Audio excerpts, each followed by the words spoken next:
استنى، ما طلعش ترند وبس ولا حاجة، ده طلع فيه مفاجآت تانية كتير قوي. ايه بقى سر الكركم اللي بينور ده؟ وهل الكركم بيشع فعلا؟ تعال هقولك الحقيقة. انا جبت كوباية مية عادية وحطيت تحتها فلاش الموبايل، ولما حطيت شوية كركم حصل اللي انت شايفه ده بالظبط. فعلا في وهج اصفر بيشبه النور كأن الكركم بينور، بس ده مش سحر ولا حاجة، ده علم. والسبب هو مركب اسمه كركمين، المادة الفعالة الأساسية في الكركم. الكركمين بيمتاز بانه بيعمل فلوريسنس، يعني بيقدر يعكس الضوء خصوصا لما بيكون في وسط مائي ودرجه حراره معينه. لكن مش دي الحكايه كلها، الكركم مش بس بيعمل شكل غريب، الكركم ده كنز صحي فعلا. طيب ليه كنز صحي فعلا؟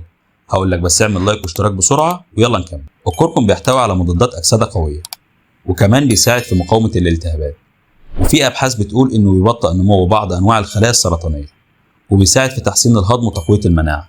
حتى في ناس بتستخدمه لتحسين صحة الجلد والمفاصل. والمفاجأة، كل ده في معلقة صغيرة يوميا على أكل ست الحبايب.